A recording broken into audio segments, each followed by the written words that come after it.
¿Listo, colega? Entonces, quedamos nosotros, después de la ubicación y de todas las cosas que hemos visto del equipo, etcétera, ahí en la prueba de hermeticidad. ¿Ya? La prueba de hermeticidad. Recuerde que la prueba de hermeticidad con nitrógeno, ¿cierto? ¿Por qué no se puede utilizar? Pregunta, colegas. ¿Por qué no se puede utilizar otro gas que no sea nitrógeno?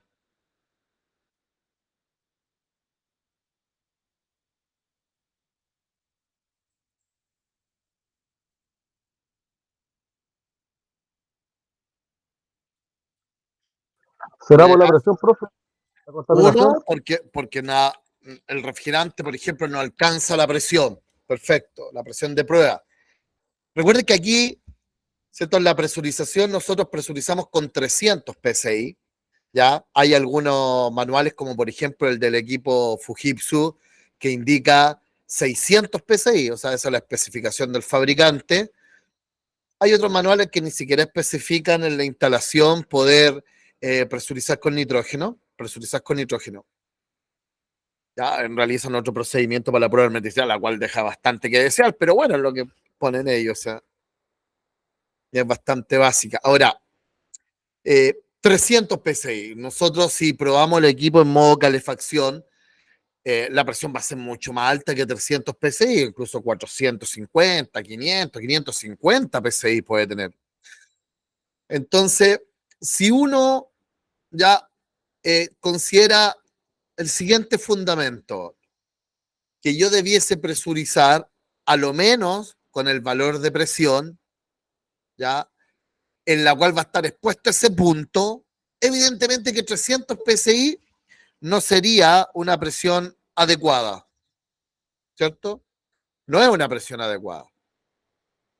Pero ¿por qué utilizamos 300 psi? Germán, pueden ser 320 o 290 también, está bien, si no es algo tan así específico, 300 psi.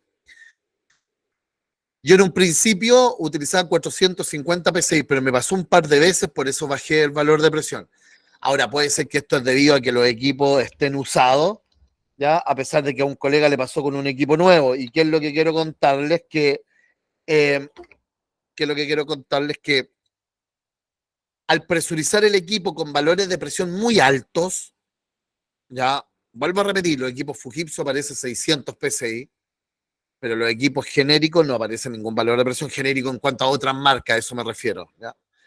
Entonces, cuando presurizaba yo con 450 psi, me pasó un par de veces, porque los equipos son usados, a un colega le pasó con un equipo nuevo, es que la presión de las tuberías y de la unidad interior se iba a la unidad exterior. O sea, en las llaves de servicio, la válvula de 3 vías, no la de 4 vías de la inversora, estoy hablando de la válvula de 3 vías, la válvula 2 vías, donde nosotros realizamos la conexión en la unidad interior. O sea, la conexión a la unidad interior, esas válvulas son esas válvulas, colega, estas válvulas me refiero, las que están aquí, esas, ¿se fijan?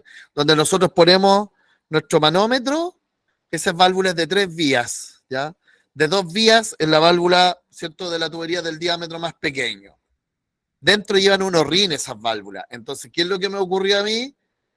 El nitrógeno, al estar a una presión muy alta, más alta que la presión del refrigerante en la unidad exterior, que esa presión va a ser igual a la temperatura ambiente, la relación presión-temperatura, siempre y cuando la cantidad de refrigerante que esté dentro del equipo sea la cantidad de refrigerante correcta para su operación.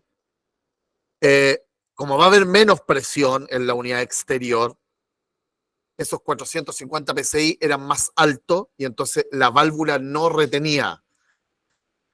En resumen, se contaminaba el refrigerante de la unidad exterior, se contaminaba con nitrógeno.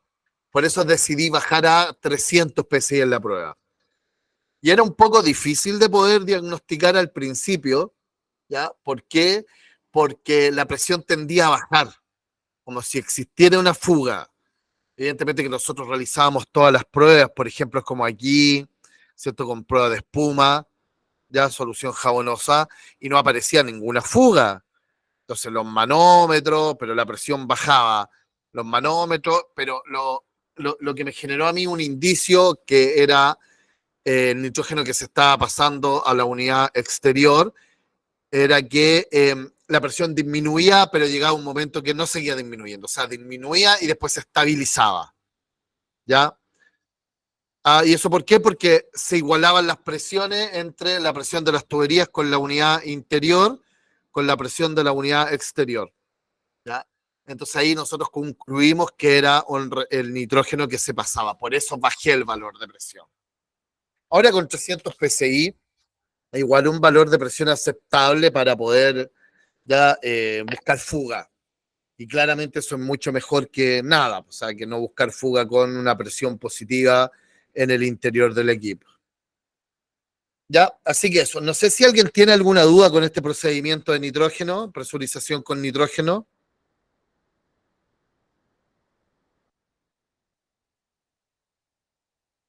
¿Todo bien entonces?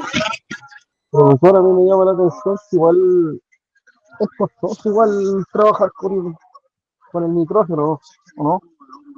Se ve Perdón, más en, no te escuché bien, Ángel.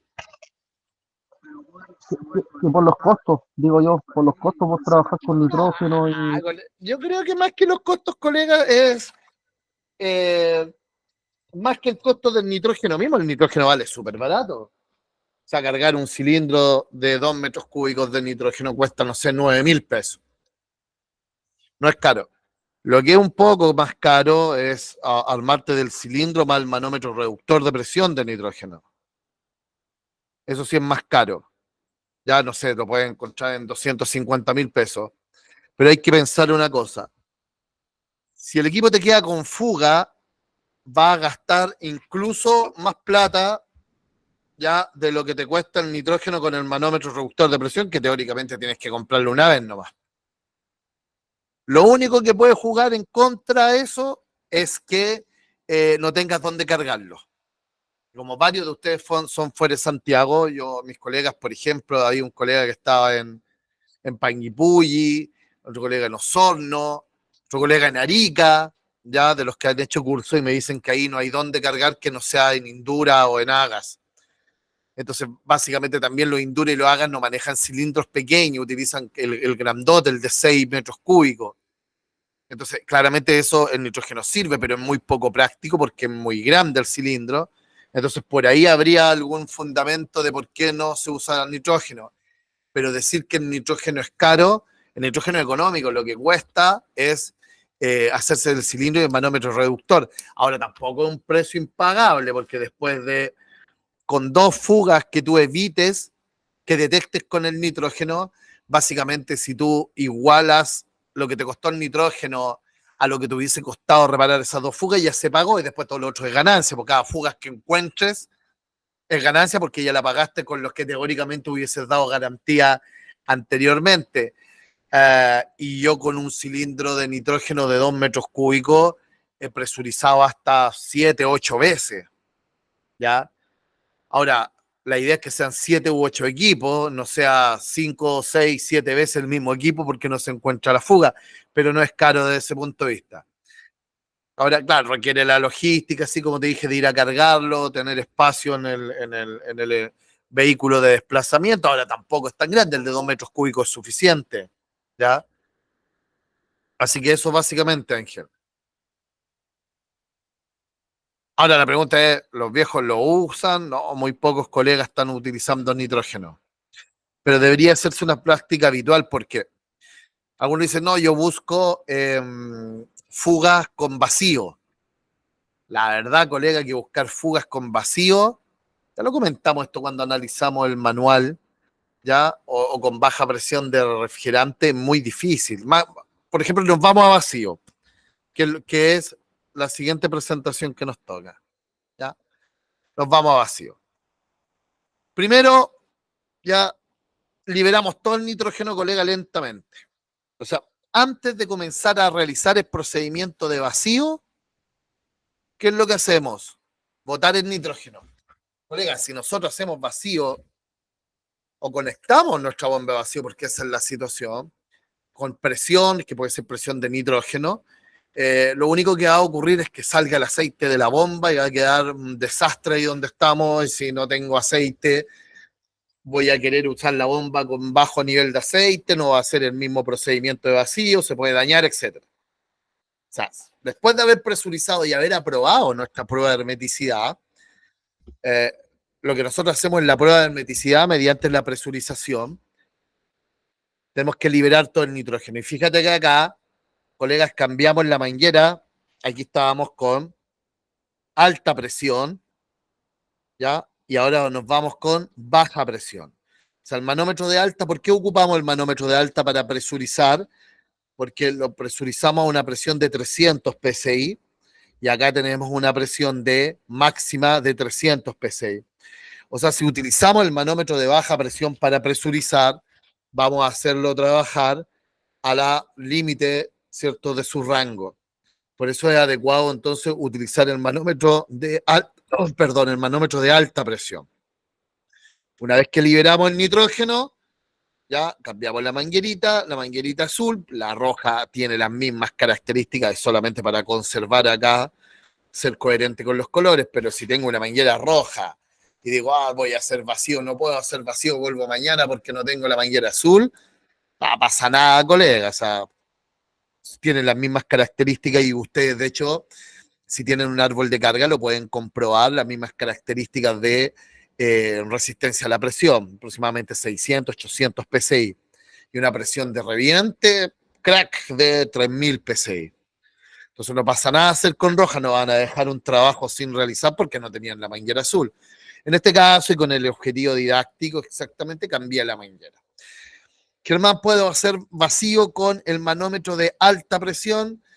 O sea, el manómetro de alta presión, fíjate que acá, ¿cierto? Trae un pequeñito como soporte o un tope final por la presión de alta, pero cuando uno utiliza el manómetro de alta presión para hacer vacío, también llega hasta este punto. La verdad que hacer vacío con un manómetro de alta presión, no.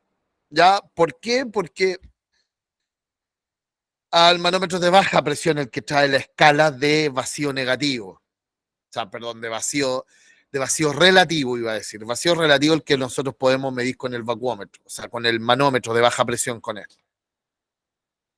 Entonces, dicho esa situación, acá en el manómetro de alta presión ya, no tendría escala para cuantificar el vacío. Por eso utilizamos el manómetro de baja presión.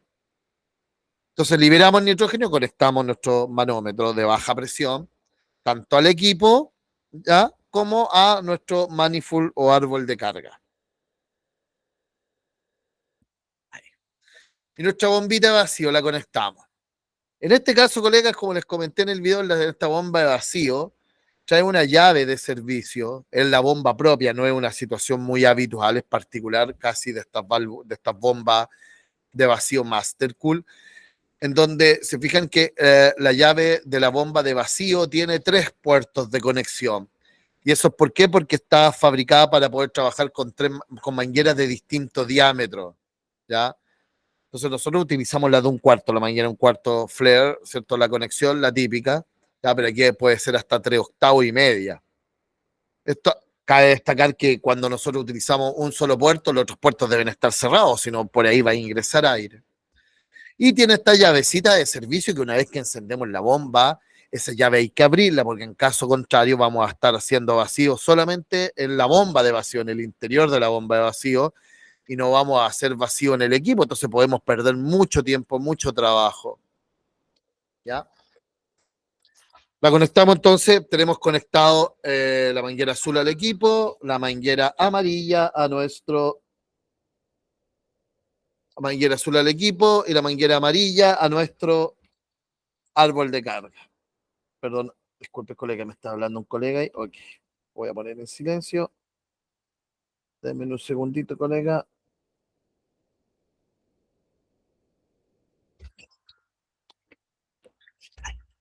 Ya, entonces tenemos la manguera azul a nuestro árbol de carga, un extremo, el otro extremo al equipo, y la manguera amarilla a nuestro árbol de carga y a nuestro equipo.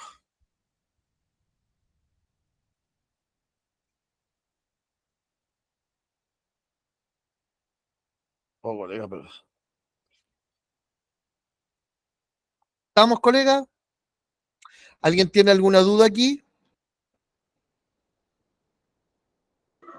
Todo bien, ¿Me, profe. me dejan un segundito, colega?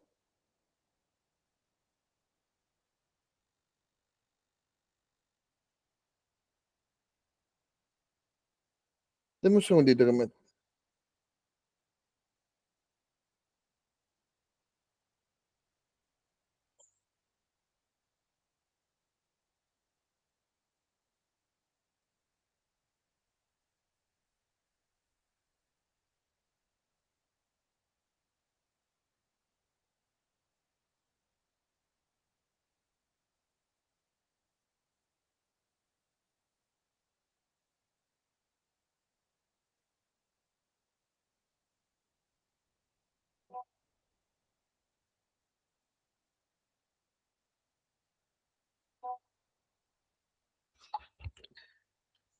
Ya. Entonces, no sé cómo poner esto en silencio, colega, pero ¿sabes qué es lo que voy a poner ahí en el cajón? Si no lo va a estar molestando acá, rato. Ya, entonces mis colegas ahí. Punto. Tenemos, fíjense acá.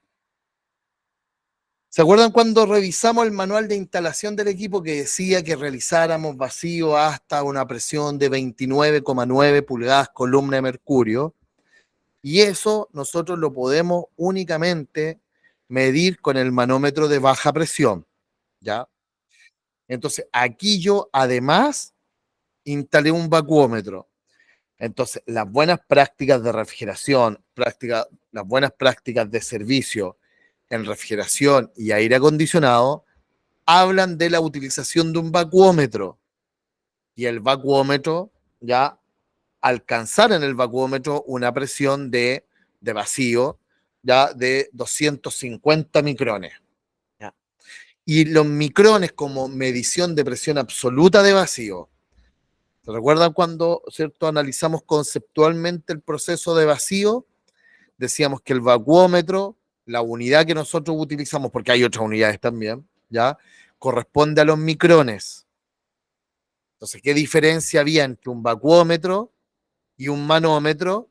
Que el vacuómetro medía lo que se llama vacío absoluto y el manómetro mide vacío relativo.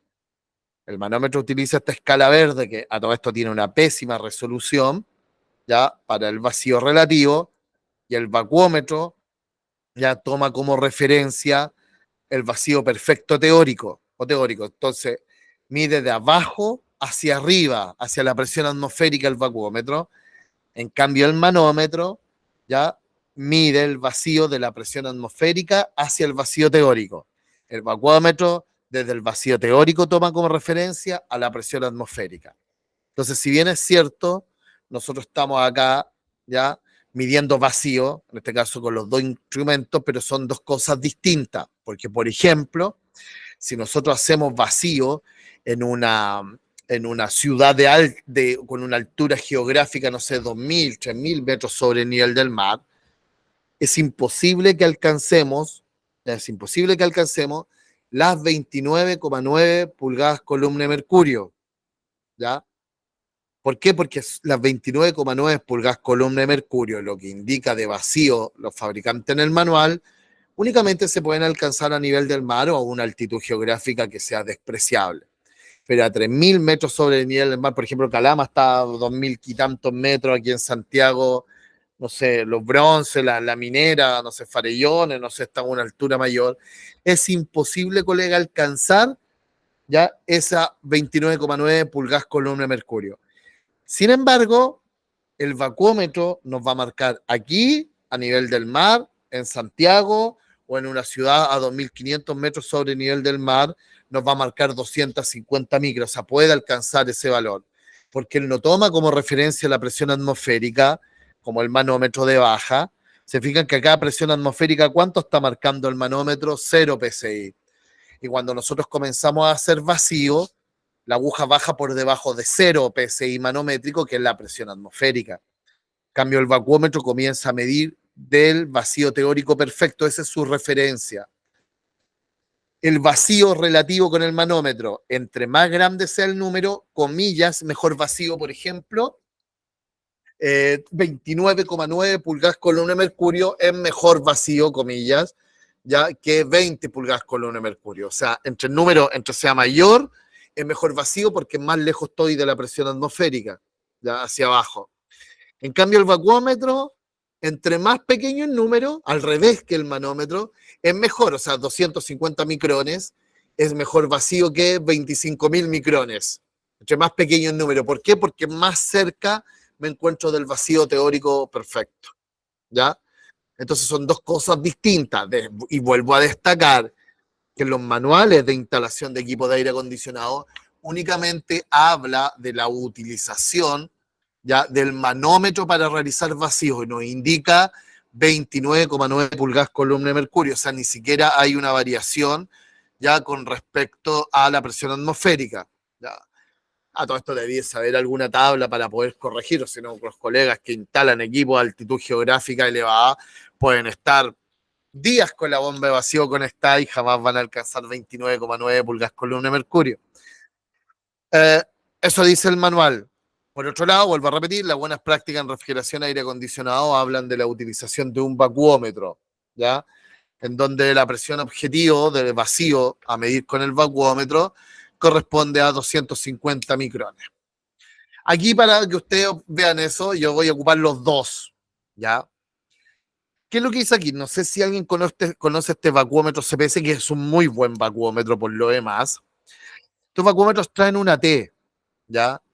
Traen una T, pero igual la T tiene depresor, tiene gomas, entonces hay siempre un potencial riesgo de ingreso de aire por ese punto, por no atornillar bien. Hay algunos que instalan el vacuómetro acá, aquí ponen la T, o sea, en el puerto de servicio del equipo. A mí particularmente no me gustan. Hay otros que la ponen en la bomba de vacío, incluso algunos acá, ¿ya? En todos los casos, esta es la mejor posición y la he probado toda. ¿Por qué? Porque una vez que alcancemos vacío, ¿por qué no acá en el puerto de descarga, o sea, de alta presión, perdón, del manómetro del árbol de carga? ¿Por qué no acá? ¿O por qué no en la bomba de vacío? Es porque una vez que yo alcanzo vacío, ¿ya? Voy a cerrar la llave del manómetro de baja y entonces en consecuencia todo lo que haya hacia allá, ya sea el vacuómetro en la bomba o el vacuómetro puesto en el puerto de alta presión del árbol de carga, va a quedar aislado del equipo. Y yo quiero esperar un tiempo para ver si la presión de vacío ya se modifica, varía, porque eso me puede a mí estar indicando también ingreso de aire. Ahora nosotros ya le realizamos la prueba de hermeticidad mediante nitrógeno, así que no debería haber problema.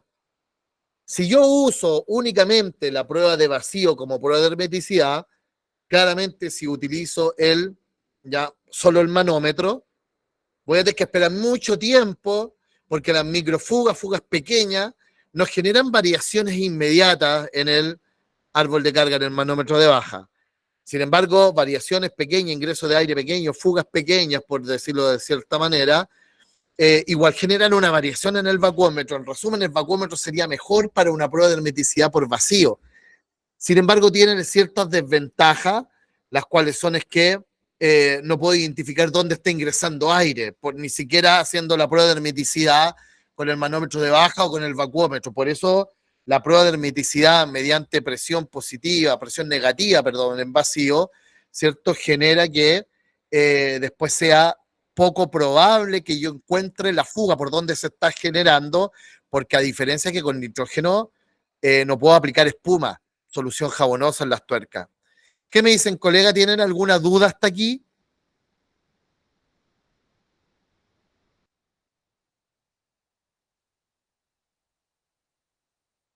¿Todos nos colegas? Yo por Ya, lo menos, profe, ya. no he utilizado nunca. Entonces al soltar después, eso se saca antes, después de soltar refrigerante.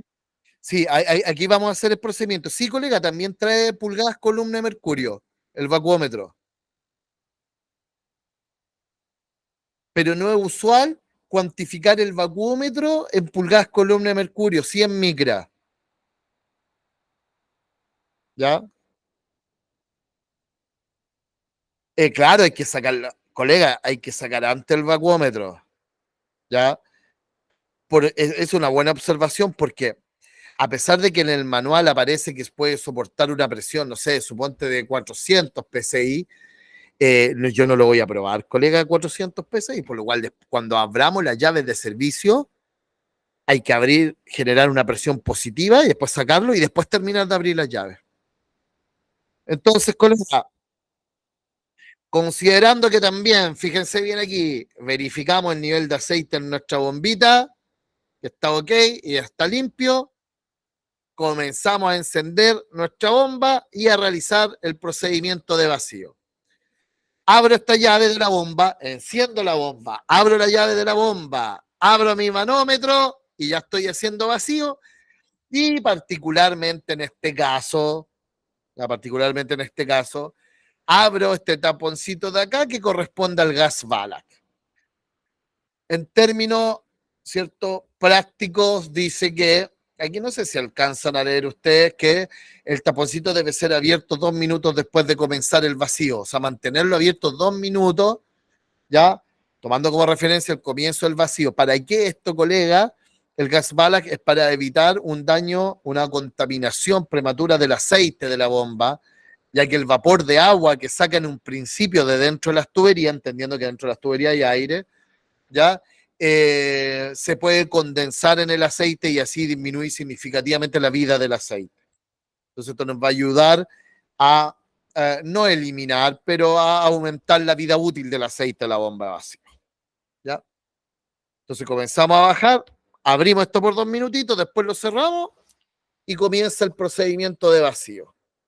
Y aquí vemos que encendemos nuestro vacuómetro. ¿Ya? Yo este equipo lo dejé, o sea, la bomba de vacío estuvo funcionando aproximadamente 40 minutos, si mal no recuerdo, tiempo suficiente para haber alcanzado el nivel de vacío de 250 micrones. Yo hice aquí una evaluación intermedia y pueden observar una cosa ustedes, colegas. Acá hay 30 pulgadas columna de mercurio. O sea, incluso la aguja está por debajo de 30, cosa que es imposible, pero vamos, es un manómetro análogo, no tiene una mayor precisión. Y el vacuómetro me marca 1380 micrones y esto fue después de unos 15, 20 minutos. Y acá podemos observar que alcanzamos 250 micrones, la aguja sigue donde mismo en el manómetro, ¿ya? En el manómetro, 30, 1380, ¿ya? 30, 250. O sea, esa variación de aproximadamente 1000 micrones es imposible, colega, que nosotros la podamos observar.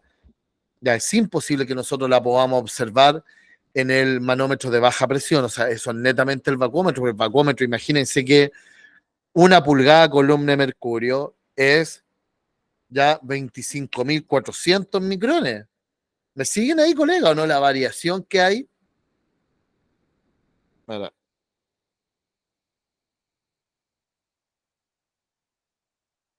¿dónde está? Ahí me dejaron la calcular. Ya, mire. Vamos aquí por, ¿cierto? 1 pulgada columna de mercurio son 25.400 micrones.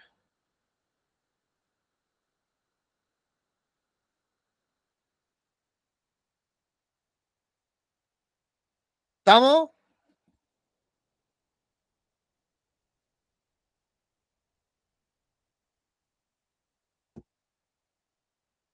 INHG es pulgadas columna, ¿cierto?, de mercurio. Ahí.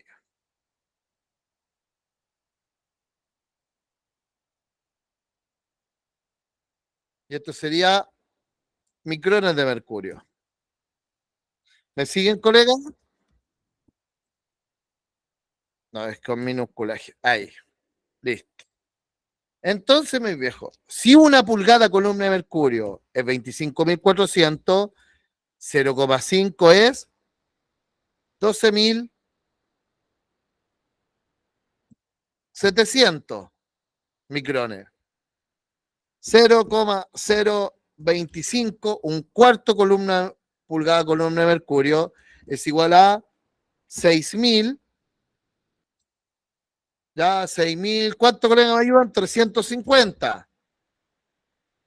0,0, la mitad de 125, la mitad de 25 es 12,5. 0,125 es igual a la mitad de 6.350 es 3.150, 3.175.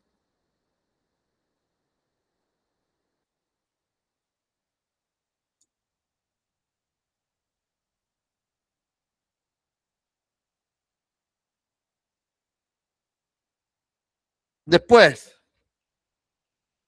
ya aquí voy a usar calculadora. 125, ya mis colegas dividido en 2. 0,00625 es igual a 3.175 dividido en 2, 1.587,5. 0,00625 dividido en 2 es 0,003.125, que sería igual a 1.587,5 dividido en 2, 793. Ya aquí nomás me voy a quedar. Mis colegas, entonces,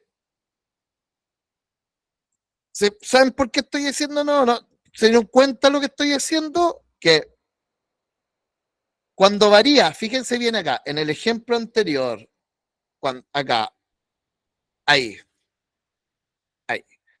1.387 a 250, ya micrones,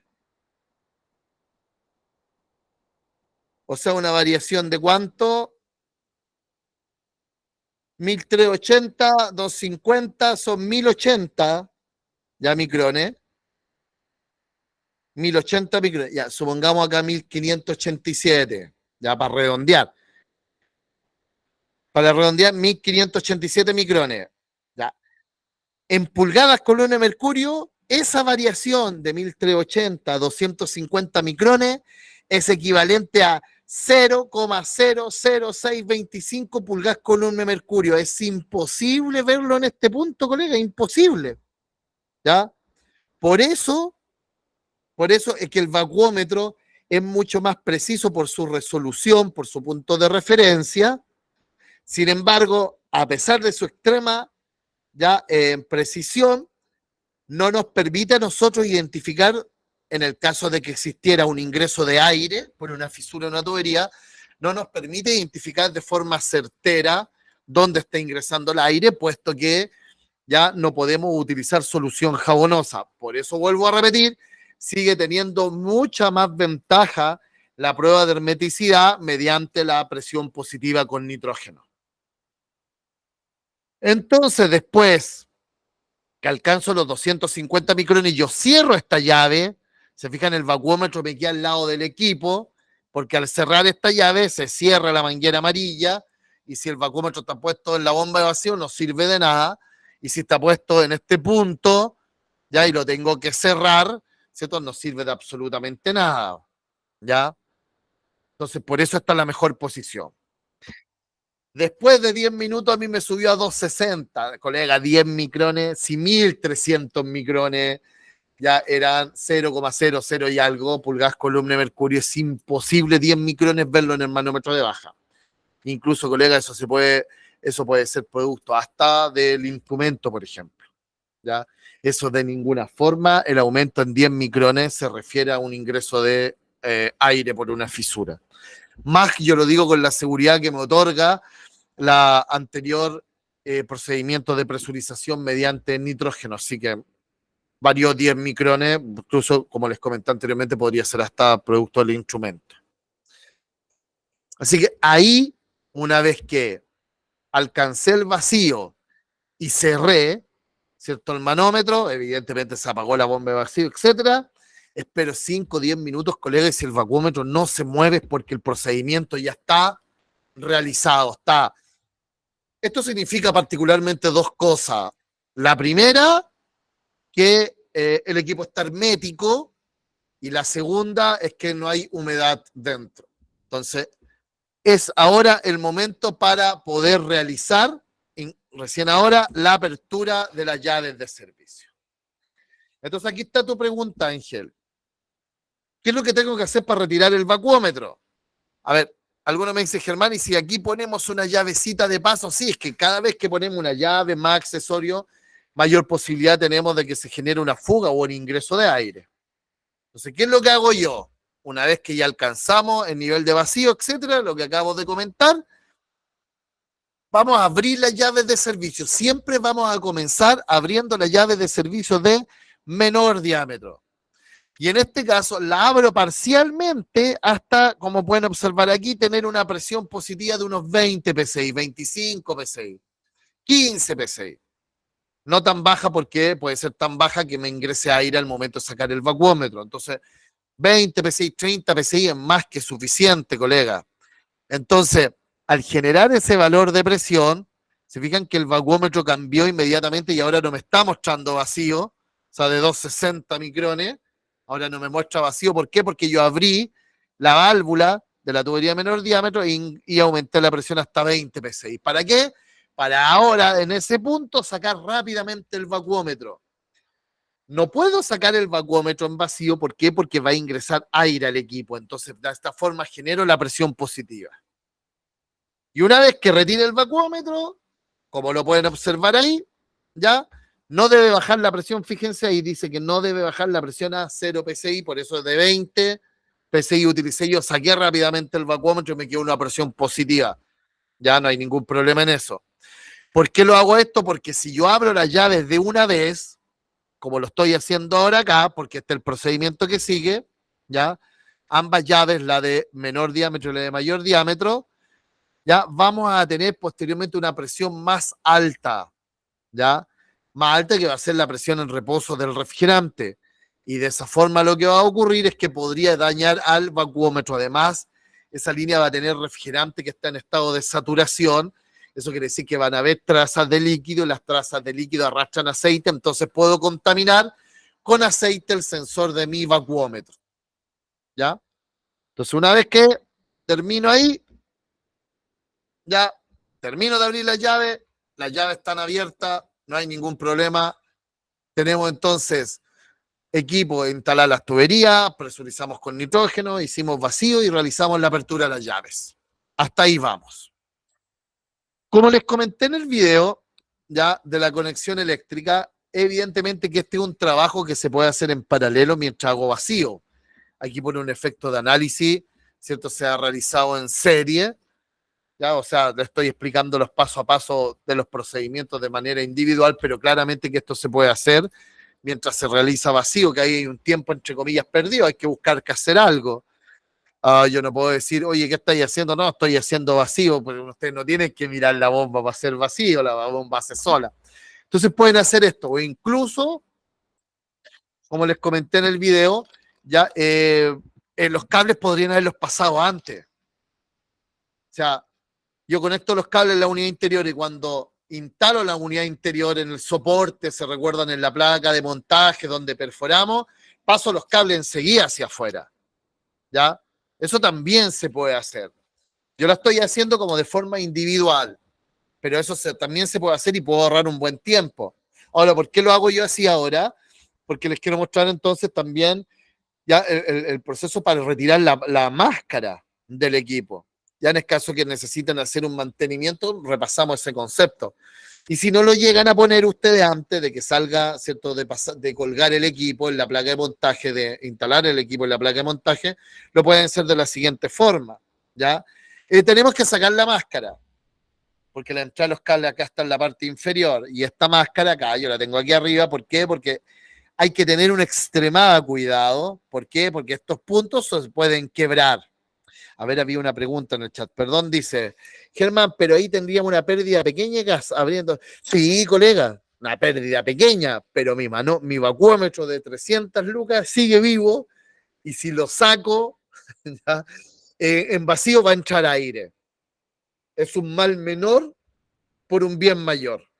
Ahora, colega, lo que se pierde es absolutamente despreciable, porque si tú te fijas acá, ya aquí, listo, ahí, no, aquí todavía no, ahí abrí la llave, tengo, ¿cierto? A ver si tenemos buena vista, 5, 10, 15, como 17 PSI. Y después de haber sacado el vacuómetro, tengo 5, 10, un poquito más de 15. Si yo saco el vacuómetro lento, voy a perder toda esa presión y eso es una cantidad X de refrigerante que no es tan significativa, pero voy a llevar a cero las tuberías de nuevo y no es la idea haber perdido todo el trabajo en el vacío, así que no te preocupes por eso, colega, no te estreses. Dime, colega, Hola Germán, ¿te puedo hacer una consulta? dime. Por ejemplo, eh, si uno ocupa la típica esa válvula de paso y haciendo el vacío y yo después corto obviamente con esa valvulita, ¿estaría mal hecho el procedimiento? ¿Cuál válvula de paso, colega? Una que se atornilla en la salida del conector, que es como que tiene como una valvulita que gira y se mete, ¿no es cierto? Se introduce en la válvula del equipo ahí, de la salida. Ah, ya como un conector rápido, como los de aire acondicionado automotriz. ¿Ese? No, no, es uno especialmente que es para las unidades exteriores, que se atornilla y tiene como una llave que gira. Espérame, colega. Déjame ver. ¿Y ahí cuál es tu pregunta eso? Que por ejemplo, si yo hago el vacío y no libero gas, así como tú lo mencionas, por ejemplo, en el video, si yo hago vacío, obviamente igual llego a los micrones, todo el tema, pero yo, por ejemplo, si saco la válvula estando en vacío, ¿Eso? claro, ese mismo. Ya. ¿Estaría bien o estaría mal el procedimiento? Porque yo A ver, generalmente ya lo hago así. cuéntamelo. No. A ver, cuéntame. ¿Cómo? Yo generalmente lo hago así, o sea, hago el vacío, ya, ¿Ya? y una vez que ya, bueno, ya tengo los micrones perfectos, ¿cierto? Pero yo generalmente siempre saco la válvula estando en vacío. ¿Y por qué? Obviamente, ¿cómo? ¿Y por qué haces eso?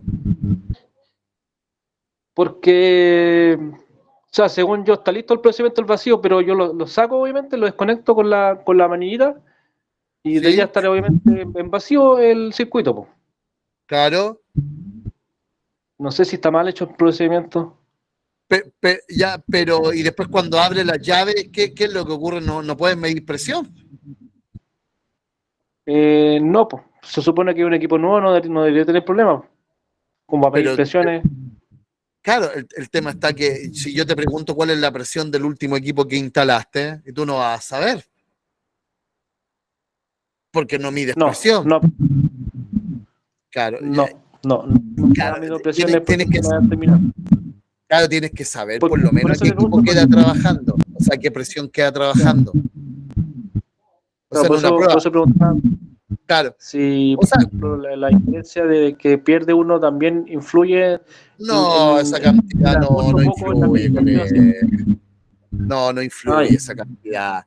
Ahora, claro, si te queda fugando después porque esa valvulita presionó el diafragma, o sea, la válvula de núcleo, etcétera, ahí sí, pero no con esa pequeñita cantidad de refrigerante que tú digas, no, saqué esto y ahora no me enfría o no me calienta, es imposible. ya, oka, súper. Claro, es imposible. Ahora, mira, para ser honesto, tampoco he usado las valvulitas que tú me mostraste, pero claro, la manguera toda está en vacío, entonces tú sacas el depresor que presiona la válvula de la llave de servicio del equipo, y como todo está en vacío, no debiese ingresar aire, no está mal, pero como te digo, ahí lo único que no sabes después qué presión quedó trabajando. Es como la única desventaja de eso.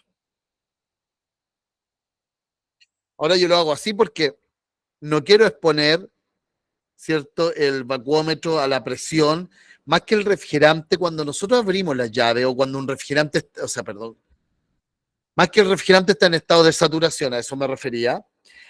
Cuando nosotros instalamos un equipo o vamos a poner los manómetros con el equipo detenido, ya la presión que hay dentro del equipo es igual a es igual a la temperatura ambiente, o sea, se genera la relación presión-temperatura, ¿ya?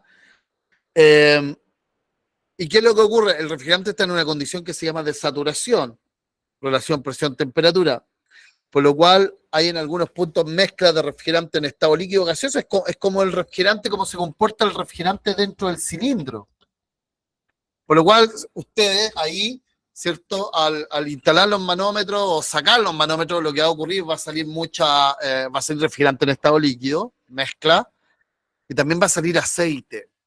Entonces, abrir las llaves de un refrigerante que está en reposo en condición de saturación, que sería el refrigerante que está en la línea exterior, va a generar que le ingrese mucho aceite ya al vacuómetro. ¿Ya? Por eso yo elevo la presión y después lo retiro. Y la verdad también, colega, que cuando tú haces eso tampoco sientes que sale mucho refrigerante. O sea, es básicamente el desacople del ¿cómo se llama? Del depresor sobre el núcleo sobre el núcleo de esta T. No sé si se alcanza a ver ahí. ¿Ya? Entonces no te preocupes por eso, no pasa nada. Ya no es una gran cantidad de refrigerante. Para cuidar el vacuómetro, digo yo, ¿cierto? Entonces, colega, ahí lo sacamos rápidamente, abrimos las llaves, ¿cierto? Y estábamos acá, le estaba explicando que podrían haber pasado usted ante los cables, etcétera, pero por un tema de análisis yo lo hice de esa forma. Entonces vamos a sacar la máscara. Colega, aquí donde yo puede ser una de las partes más difíciles de todo, sacar la máscara, más que la parte superior, ya posterior, hay unos brochecitos que generalmente uno no los puede ver porque como les comentaba en el video, hay una distancia de entre 80 ya a 100 milímetros, entonces uno tiende a subir la cabeza, pero se queda, ¿cierto?, con la cabeza topa rápidamente en el techo. Y entonces no se puede observar ya de forma sencilla dónde están hechos esos brochecitos. Entonces, brochecitos plásticos que son unos seguros, los cuales se pueden quebrar. Entonces, el retiro de la máscara es un tema súper, si bien es cierto, no es complejo, pero hay que prestar particular atención porque a la larga, ¿qué es lo que ve el cliente?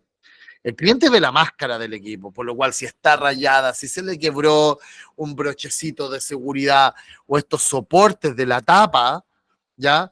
Los soportes de la tapa se quiebran y después uno posteriormente pone esta tapa, ¿cierto?, de la máscara y lo que genera vibraciones, ruido y créame que el cliente entonces los va a llamar por tener ese problema. De hecho, esta tiene quebrado el soporte en este punto, ¿ya? Entonces está el soporte puesto en un solo punto que es acá. Entonces, vamos a comenzar. Lo primero es retirar, y esto depende del equipo, hay algunos que traen otro segurito, una palanquita, lo que sea. Pero esto es un pasador de plástico, el cual va en el centro del direccionador de aire. Ahí va. Yo lo saco, como pueden observar aquí, presionando, pero tengan mucho ojo porque eso al presionarlo sale y puede salir y después se le pierde y el direccionador de aire va a quedar sujetado solamente en los extremos, aquí y acá donde está el motor stepping, ¿cierto? Que mueve el direccionador de aire, y al no tener este soporte, este buje en el centro, lo que se va a provocar es vibración y ruido. Entonces, podemos haber hecho todo genial y se nos pierde un pasadorcito chiquitito de plástico y esto va, ¿cierto? No va a terminar bien. ¿Me siguen, colegas? Entonces, sacando ese brochecito plástico, ¿cierto? Y vamos a retirar todos los tornillos frontales. Un tornillo, dos tornillos, tres tornillos, fíjense que en la parte de abajo, ¿ya? Hay unos tornillos que están ocultos por unas tapas, eso están, ¿cierto? Retirando, ¿ya? Retirando el direccionador de aire, se puede observar fácilmente. Entonces ahí retiramos todos los tornillos. ¿Se fijan? Ahí está. Retiramos ese tornillo, que este equipo es un equipo Anguo, un tornillo, dos tornillos, tres tornillos, cuatro tornillos, ¿ya? Y este tiene solamente acá un tornillo oculto, ¿cierto? Que es ese. Hay otras marcas que yo he visto, incluso tienen hasta tres tornillos ocultos y ahí los sacamos entonces todo, ya todos los tornillos frontales para poder retirar la máscara, ¿ya? Después sacamos la tarjeta que va al panel. En este modelo hay otras tarjetas que vienen aquí frontales que no dependen de la máscara, etcétera. Sacamos, retiramos lo que haya que retirar. ¿Se fijan? Y acá saco el display que va en la tapa de la máscara y aquí va a quedar, ¿cierto? ¿Por qué tengo que hacer eso? Porque una vez que yo retire la máscara, el display pasa por acá, por esa zona de acá, ¿ya? Porque de lo contrario no se podría retirar la máscara. Y acá arriba están esos famosos brochecitos que yo les digo, ¿cierto? Se fijan, son brochecitos plásticos que hay que ir viéndolos con la mano porque, vuelvo a repetir, no pueden ustedes subir la cabeza y llegar a, ¿cierto?, a poder observarlo, a no ser que sea un caso especial, ¿ya? Y el equipo esté instalado con respecto al perímetro del techo a mucho más de los 80, 100 milímetros que es usual encontrarse entonces con eso en los manuales. Entonces sacamos esos brochecitos, ¿ya? Y retiramos en consecuencia la máscara. Después por la parte de atrás ya vamos a poner nuestro cordón y lo sacamos por la parte de al frente. ¿Qué es lo que ocurre, colega? Si yo no saco la máscara es imposible, no es imposible, pero va a costar demasiado poner los cables de afuera hacia adentro. Por eso retiro la máscara, porque al retirar la máscara me entrega esta posibilidad. Situación que iba a estar bloqueada con la máscara, ¿ya? Y poder, ¿cierto? Por atrás, sin sacar la máscara, que pasen los cables y después lleguen a este punto en la conexión, la verdad que está bastante, ¿cierto?, difícil. Por eso yo retiro entonces la máscara. Ya recordamos el circuito eléctrico, ya tenemos los cables dentro, ya de la habitación, de la dependencia, los pasamos de afuera hacia adentro. Y el circuito eléctrico en este caso es el mismo que analizamos nosotros en su momento, que corresponde al N1 como común, neutro, el 2 compresor, el 4, la válvula de 4 vías, four-way, y el 5 corresponde el ventilador de la unidad exterior, ¿ya? Outside fan, ventilador exterior. ¿Estamos? Entonces la conexión es súper fácil. El N con el N, el 2 con el 2, el 4 con el 4, el 5 con el 5 y tierra con tierra. O sea, tenemos que ser coherentes, ¿cierto?, en la numeración exterior e interior y el equipo está, ¿cierto?, conectado eléctricamente. En este caso particular, el enchufe va a la unidad interior. Acá está. ¿Ya? ¿Qué me cuentan aquí, colegas? ¿Alguna duda con este circuito eléctrico también? Si repasamos.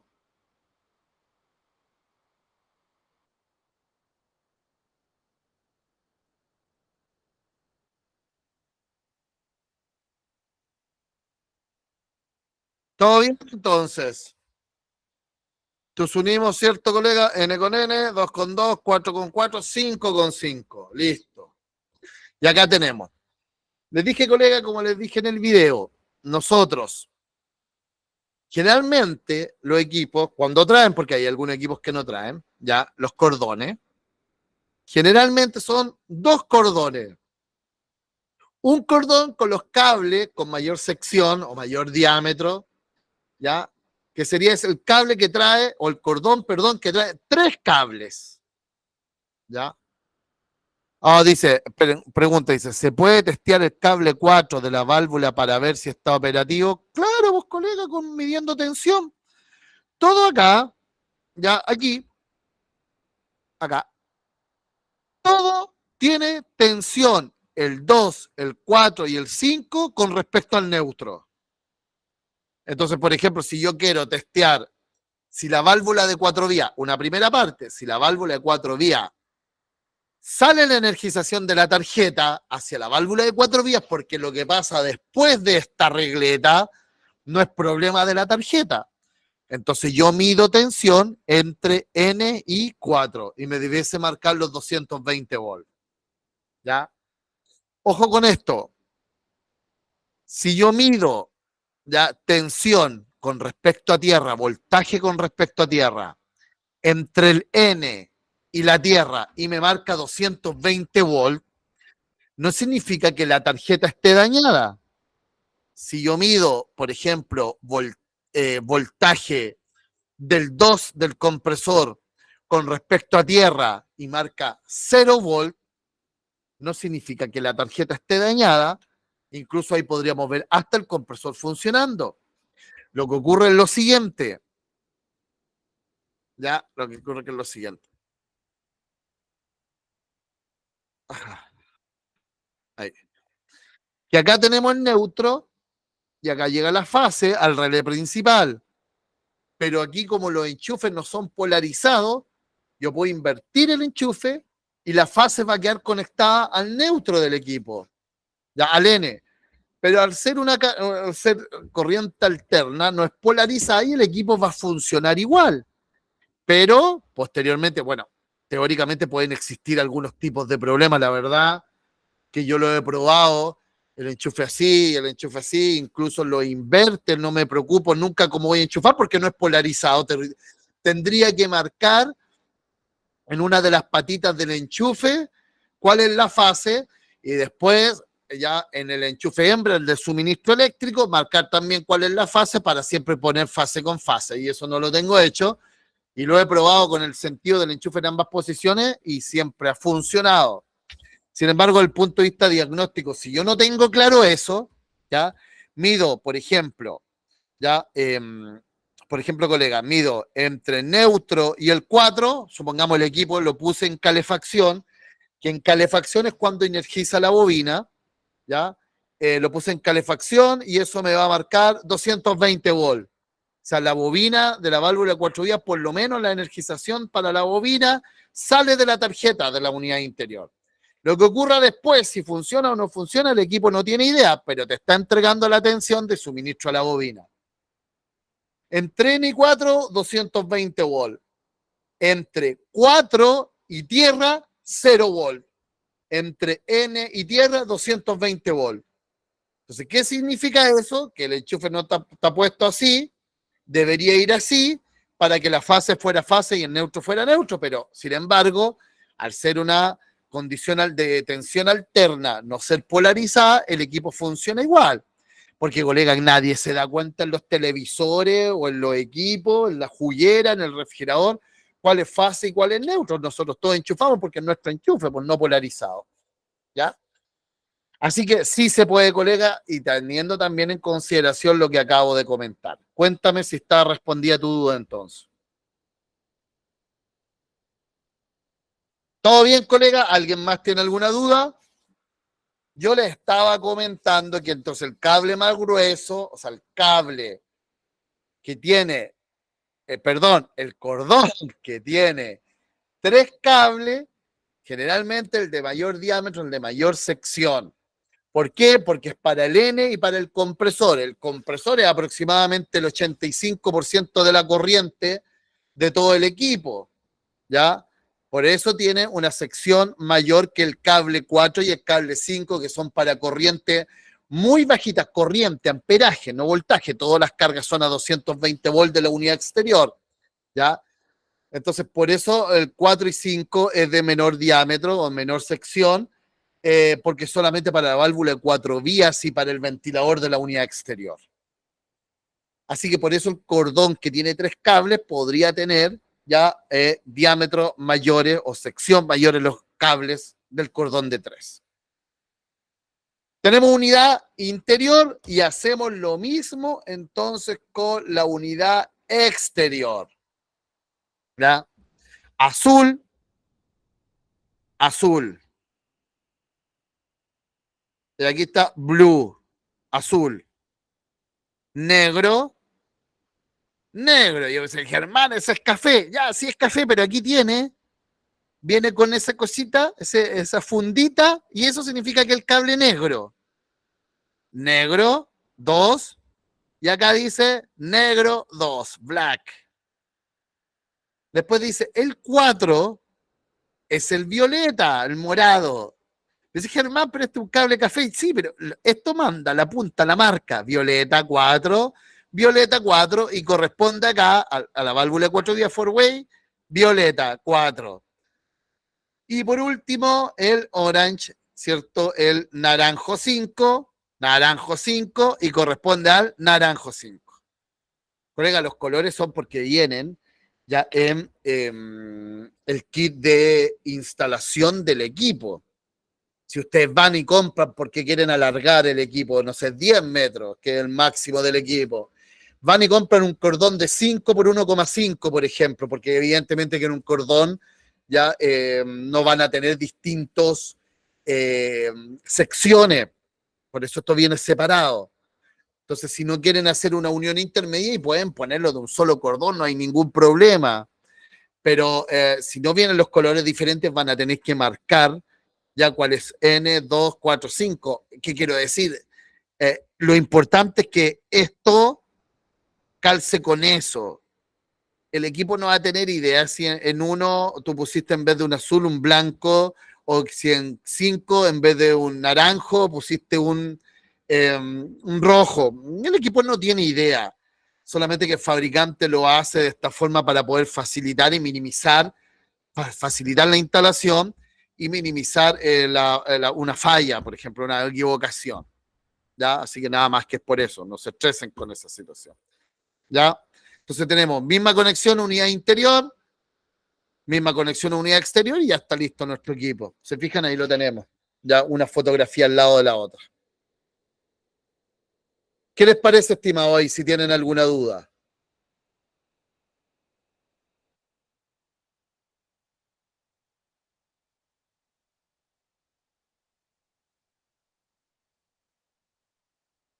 Colega, cuando miro la cara parece que estoy durmiendo, colega. Es que miro hacia abajo y me quedan como los párpados. No, ahí sí, colega. Bueno, igual estoy durmiendo. No. Colega, ¿alguna duda? He tenido clase todo el día, colega, pero bien, con ánimo acá. Cuéntenme. Fácil, ¿cierto? Todo bien. Estamos listos, colega, para poner en funcionamiento nuestro equipo. ¿Estamos? Siempre cuando pongo en funcionamiento amperímetro de tenaza al compresor. Como dije, el compresor es, a ver, el 85-90% de toda la corriente, lo principal, ¿ya? Por eso que hay que testear, ¿ya? Como mínimo la corriente y la presión, por eso es prueba básica de funcionamiento. Podríamos haber medido también el voltaje entre el N con el 2 que corresponde al compresor, ¿ya? Ponemos en funcionamiento el equipo, tenemos la corriente, 0, el amperímetro en el cierto cable del compresor, ponemos nuestro equipo en modo frío, recién aquí, hay que destacar que enchufamos el equipo recién acá para esta prueba. Anteriormente el equipo tiene que estar desenergizado. Cuando realizamos la prueba de hermeticidad mediante nitrógeno, cuando realizamos vacío, el equipo debe estar desenergizado. ¿Ya? Entonces, mis colegas, tenemos ya equipo en modo frío. Si el equipo no es necesario medir amperes, sí, también, pues, colegas. Y de hecho, medir amperes es menos invasivo que medir presión. ¿Ya? ¿Por qué? Porque no necesitas, no vas a perder refrigerante, no pasa absolutamente nada. Y ojo, colega, porque hay algunas empresas que no te dan garantía si tú no tienes un checklist de las condiciones que quedó funcionando el equipo. ¿Ya? Entonces te preguntan ya, oye, el equipo falló así, ¿con qué corriente quedó? No, no sé, ¿y presión? No, tampoco. No, entonces no. ¿Cachai? Hay que hacer un checklist que yo les voy a mostrar, ya, un checklist como mínimo para poder saber en qué condiciones que funcionando el equipo. Ahora, claro, es verdad que uno dice, bueno, Germán, si yo mido presión, un equipo nuevo, después cuando saque los manómetros voy a perder refrigerante, sí es verdad. Por lo mismo que medir presión en la mantención, medir presión por medir, es siempre tenemos el potencial riesgo de que quede fuga. ¿ya? O vamos a perder cada vez que medimos presión una cantidad de refrigerante. Desde mi punto de vista, para irse con la tranquilidad, colega, porque si uno no mide corriente, no mide presión, no mide nada, no vamos a tener idea cómo quedó funcionando el equipo y básicamente lo mío va orientado a tener cierta seguridad posteriormente a que si llegase a fallar el equipo, ya podríamos solicitar garantía, porque lo primero, colega, yo como hago asesoría y asesoraba a mis colegas en el tema de garantía, lo primero, colega, cuando trabajaba con mis colegas Frío Roja, todavía veo algunas garantías, pero antes más en época de pandemia. Entonces llegaban los colegas, oye, este compresor no funciona, ya con cuál es la corriente, con cuánto quedó trabajando. No, no sé, pero colega, lo acabaste de conectar, ¿cómo no vas a ver la corriente? O sea, veamos que eso estaba dentro del rango que especifica el fabricante, por último. ¿Qué presión? No, no sé. Entonces, hay empresas que te piden en las magnitudes básicas de operación, presión y corriente, en el caso de generarse algún tipo de garantía, colega. ¿Ya? Entonces, dicho esa situación, ya, colega, dicho esa situación, vamos a, tenemos abierta la llave, ponemos el amperímetro puesto, el manómetro está puesto del proceso de vacío y después de la apertura de la llave, el equipo en modo frío, recuerden que tenemos instalado el manómetro de baja presión. Si lo probamos el equipo en calefacción, vamos a dañar el manómetro. ¿Ya? Entonces, una vez que el equipo lo ponemos en frío, evidentemente que una vez que instalamos los cables, quizás eso se me pasó, hay que montar la máscara en procedimiento inverso al que, ¿cierto?, realizamos, ¿ya? Y ponemos en funcionamiento, ¿ya? Hay que tener ojo, los equipos aproximadamente tardan entre 3 a 5 minutos en alcanzar su condición de funcionamiento, ¿ya? Yo puse 5 minutos. En un inicio la presión es baja, se nos van a congelar la tubería ya de la menor diámetro, entonces pareciera como que el equipo tiene una cantidad de refrigerante deficiente. Sin embargo, ese no es el problema. El problema es que dejar que funcione un rato. Y aquí después de 5 minutos pueden observar ustedes que tengo una presión que es aproximadamente 105 psi. Para una temperatura de saturación de 2 grados, lo cual está bien, para una temperatura ambiente de 21 o 22 grados, que es la temperatura que generalmente tengo en mi taller, ¿ya? Si la temperatura ambiente es mayor, mayor presión voy a tener, 115, 120 psi. Si la temperatura ambiente es menor, ¿ya? Por ejemplo, estamos haciendo la puesta en servicio en invierno, va a costar por lo demás que el equipo parte en invierno y va a haber que frotar el sensor, etcétera, pero la presión puede ser menor que 100 psi, ya, lo cual no significa que le falta refrigerante, significa que lo estamos realizando una prueba ya en una temperatura ambiente que es baja. Entonces, después de funcionar unos 5 minutitos, registramos 105 psi, 2,12 amperes, ¿ya? Entonces le sumamos aproximadamente 0,5, 0,6 amperes, significa que el equipo tiene, ¿cierto?, una corriente total de 2,7 amperes aproximadamente, ¿ya? Después vamos a comparar que a través de la ley de Ohm, ya, potencia dividido en tensión, hay un valor de corriente nominal que se acerca bien para equipos on-off, entendiendo que la ley de Ohm es aplicable de forma directa, en donde la intensidad, ¿cierto?, es igual que la potencia activa, watts, dividido en la tensión. Pero los watts, la potencia activa, watts, porque el otro es potencia aparente en volampero, potencia reactiva, está influenciado, tensión, intensidad, por el concepto factor de potencia. Y si bien es cierto, hay equipos que no aparece en la placa la intensidad de corriente, un valor cercano, que no es el exacto, corresponde a la potencia activa, watts, ya power input, no cooling capacity, no potencia térmica, sino que la potencia eléctrica, ya dividido en el suministro eléctrico de tensión 220 volts. Es un acercamiento, no es lo preciso, porque es una carga inductiva y las cargas inductivas tienen factores de potencia menores que 1. Sin embargo, no como las cargas resistivas, los calefactores, por ejemplo, tienen factor de potencia de 1.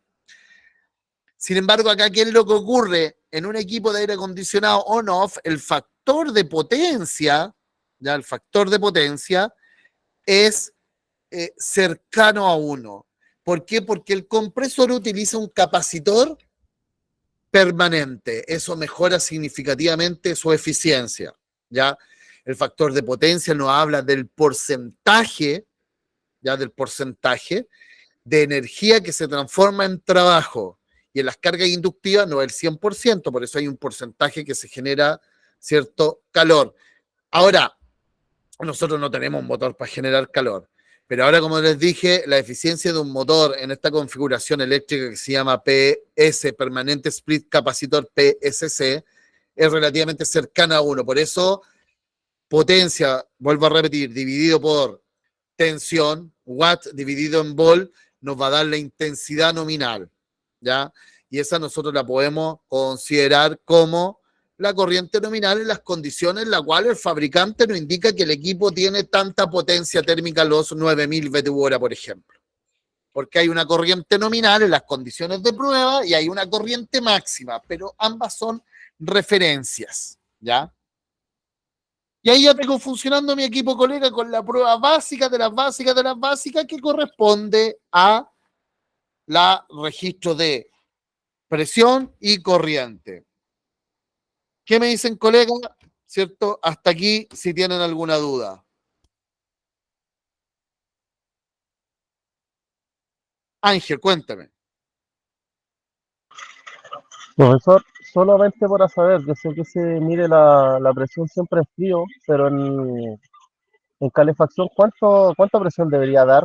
Vaya, colega, depende de la temperatura ambiente, colega, y depende del equipo. ¿Y por qué depende del equipo? Porque, por ejemplo, ya los equipos gris, los equipos Anguo son fabricados en gris, ¿ya? Y los equipos gris, colega, trabajan a una presión súper alta. O sea, yo he visto equipos, yo tengo 2 equipos gris, trabajan a una presión aproximadamente de 550 PSI. ¿Y qué es lo que hacen? Controlan la presión, ya controlan la presión mediante la energización y desenergización del ventilador de la unidad exterior. Fíjate lo que hacen.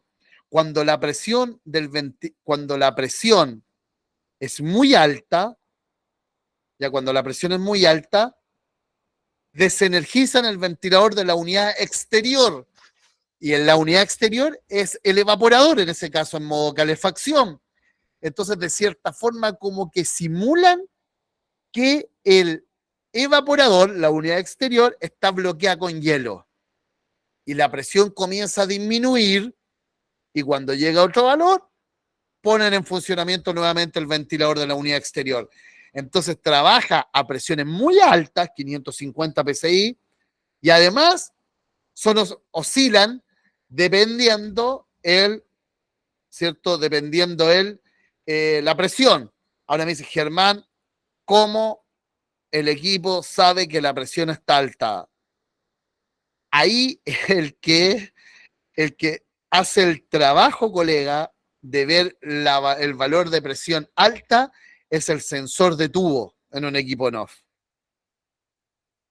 Entonces, si el sensor de tubo está mal instalado, lo que va a ocurrir ya es que la presión va a subir tanto y entonces existe el riesgo de que se atasque la válvula de 4 vías.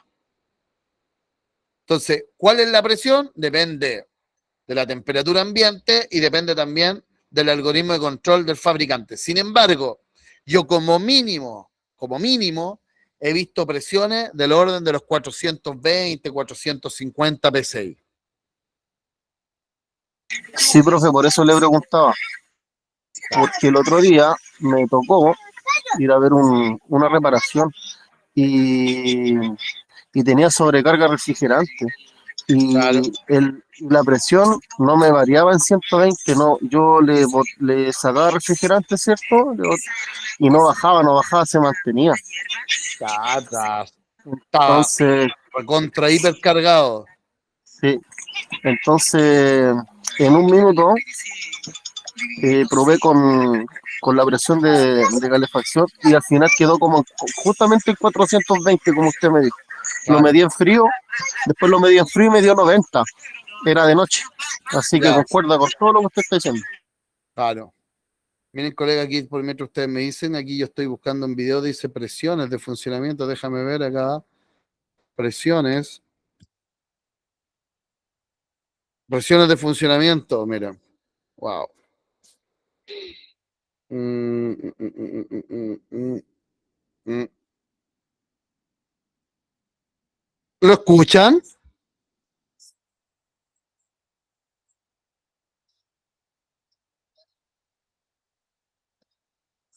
No se escucha. ¿No? Ahora no se escucha. Espérame, colega. Bueno, se lo voy a enviar al grupo, dice precauciones, nada que ver, yo no quiero ese video, pues viejo. Ahí está. Mire, ya sé.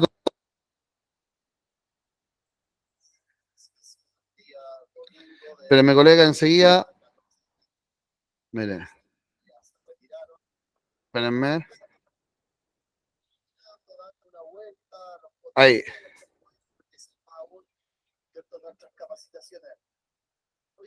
¿Ahí escuchan?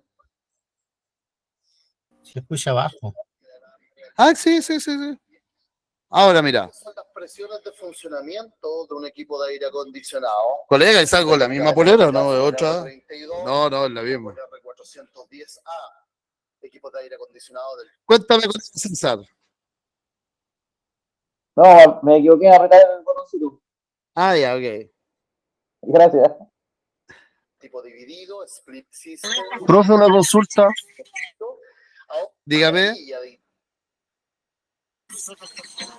Las presiones, dependiendo de la temperatura ambiente, ¿cierto? En R410, por lo que he visto, varían harto. En R32 lo mismo. ¿Cómo varían harto, colega? En cuanto a, dependiendo de la En temperatura cuanto a ambiente. temperatura ambiente, Sí, claro. colega. ¿Es lo Si mismo? El R32 es en presiones es casi igual al R410A. Es pero lo mismo. O sea, en la presión de baja hay una variación como de 2 PSI y en alta como 10 PSI. Pero sigue siendo, en términos prácticos, lo mismo. Y todos los refrigerantes se comportan en función a la temperatura ambiente. Lo que pasa es que en aire acondicionado como que tuviésemos más variaciones. A ver, porque una cámara de refrigeración, ya una cámara de refrigeración, no tiene tantas variaciones como un aire acondicionado. ¿Ya? Entonces, varía más en el aire acondicionado. Entonces hay que entender esa influencia. Pero con el R32 pasa lo mismo. Mira, voy a adelantar para no hacerlo ver el video entero. Este equipo es un equipo que yo tengo adaptado ya la válvula de baja y de alta al compresor. Se fijan, esto no existe en un equipo común, ya porque tenemos solamente la llave de servicio, en cambio aquí yo tengo unas llaves de servicio que soldé a la aspiración y a la descarga del compresor. Entonces, nosotros vamos a poder ver el funcionamiento, ¿cierto?, del equipo y las presiones, miren. Ahí, a ver. Responden a la presión. Ya. ¿Se fijan? Acá tenemos en modo frío, 132 en baja y 280 en alta. No sé en qué momento se encendió. Ahí tenemos. 120 PSI con Ahí se está ajustando. 120 PSI de aspiración y 304 PSI en la descarga del compresor. 306 PSI varió, una pequeñito 2 PSI, pequeña magnitud, y podemos ver nuevamente el equipo y aquí cómo está funcionando el ventilador del condensador a cierta velocidad. Fujitsu DC Inverter R32. Qué inglés, colega. Muchas gracias a este equipo por cortesía de Eurofresh. Comerciales, colega, ya, comerciales. Entonces, ¿cuánto quedamos? 120 con 300. Antes de que me tirara el comercial, colega, ahí, ahí era, ¿cierto? Está ahora una presión más 120, 122 con 306, ¿ya? Con 306. Eso en baja, o sea, perdón, esto es, acá, esa es la presión de baja del equipo. Eso es lo que nosotros hubiésemos estado midiendo con el manómetro, ¿ya? En el puerto de servicio del equipo. Y estos 306 PSI es la presión de descarga del compresor, que en un equipo corriente ya no lo puedo, ¿cierto?, medir. Claro, es como los vehículos con los electroventiladores. También ahí hay presión variable y también depende de la velocidad de rotación del motor a combustión. Menos estabilizada. Entonces aquí vamos a calefacción. Vamos a subir la temperatura. En este caso, la apertura de la válvula. En este caso es aproximadamente.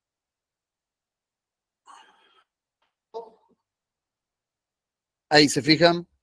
Tenemos 100 en modo calefacción. Tenemos 138 PSI en baja y 342 PSI en alta, ¿ya? En modo calefacción, esos 343 PSI son o es la presión que hubiésemos estado nosotros midiendo en el caso de un equipo corriente en el puerto de servicio. César.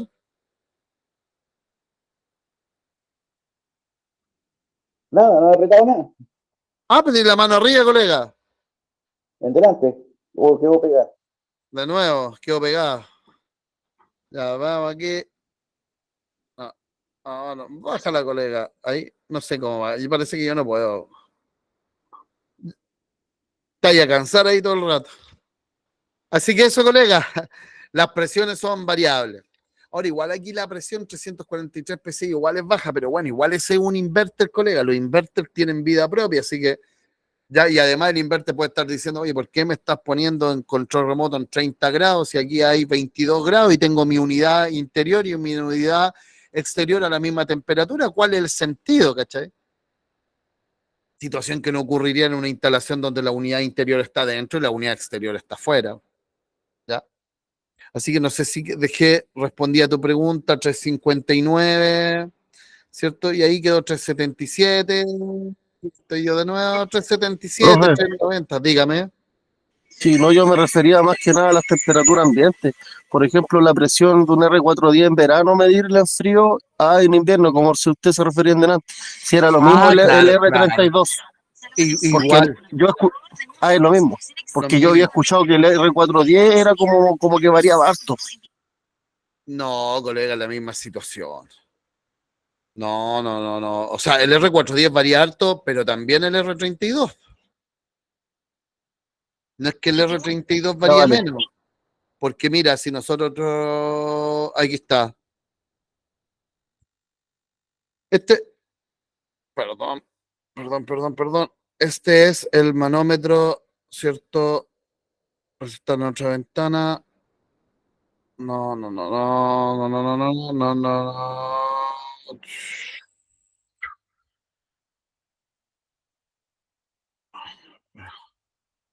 Espérenme, colega.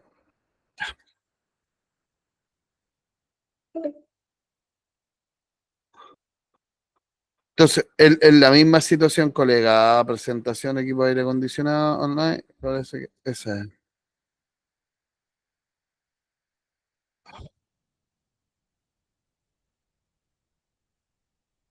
Bueno, ahí también se podía ver, pero lo llevo más atrás, colega. Vaya, harto más atrás. Donde aparecía el manómetro entero. Ahí. Te fijáis que aquí las presiones, las temperaturas, que el otro punto de vista igual, del R410 con el R32 son las mismas, la misma presión. O sea, hay una pequeñita variación, pero es insignificante. Así que las variaciones de presión del R32 en función de la temperatura ambiente se van a realizar de igual forma que el R410.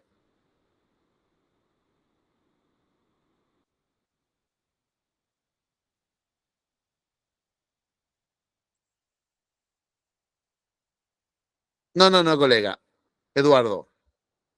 No es que el R410 pierda eficiencia en temperatura ambientes bajas, ¿ya?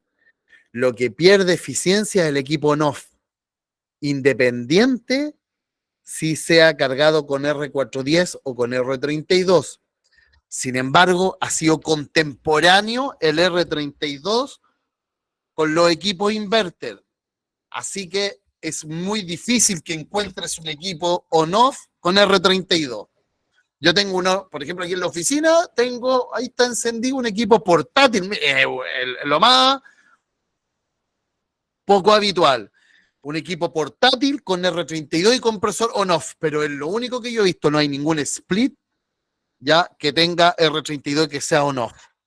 Así que básicamente tiene que ver con respecto a la tecnología on-off y no a la tecnología, y no al 410 como refrigerante. ¿Ya? Ahora, por otro lado, hay también colegas que, porque yo no tengo todavía la experiencia de probar a muy bajas temperaturas el R32, pero las voy a tener pronto cuando termine mi cámara de refrigeración, ¿cierto? En el taller atrás. ¿Por qué? Porque ahí voy a instalar un equipo, una unidad exterior y voy a hacer trabajar un equipo a bajas temperaturas ambiente.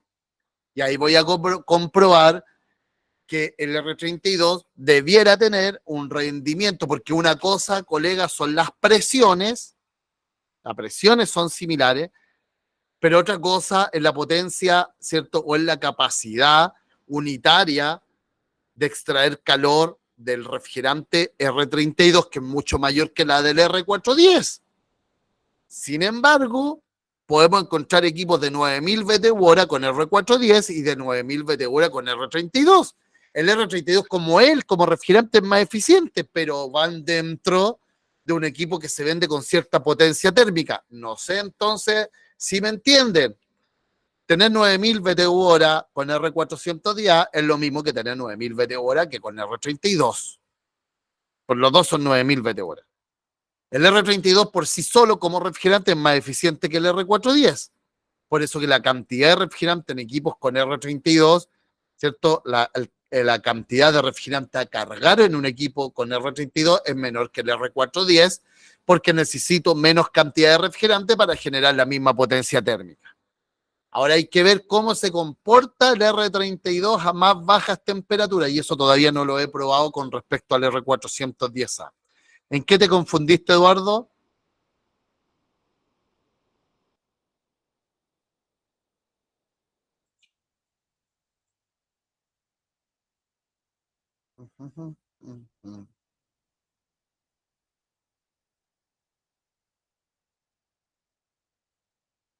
Ah, te confundiste con el R410 con el equipo on-off, claro.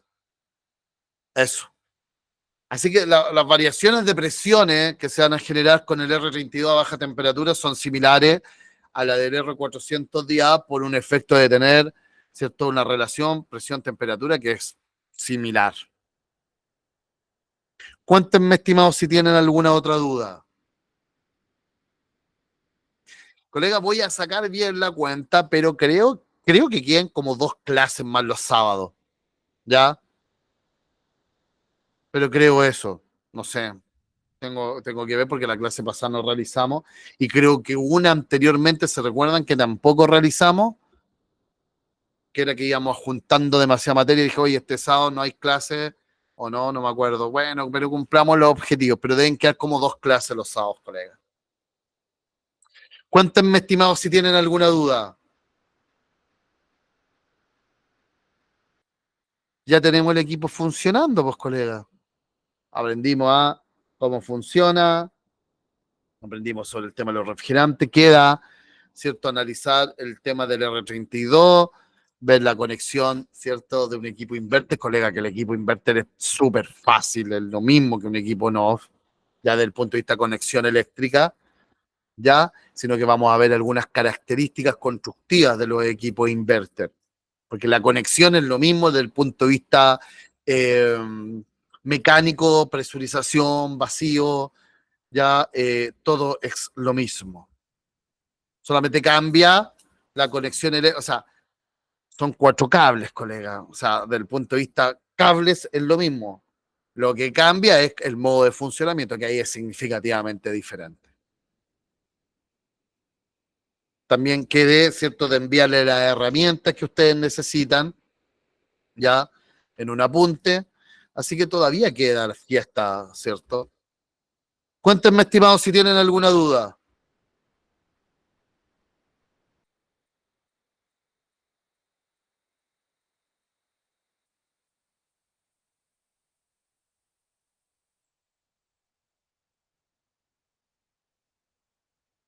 Del mismo edificio le de árboles caídos. Profe, consulta, ¿qué iría quedando? ¿Perdón? ¿Qué es lo que estaría quedando en clase, digamos? Tenemos que ver Me imagino que proceso de tenemos que ver- mantención. Claro, tenemos que ver mantención e inverter y R32.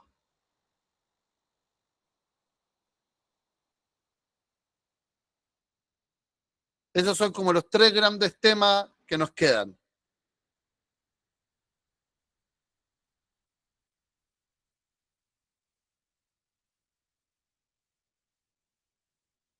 ¿Colega, alguna otra duda?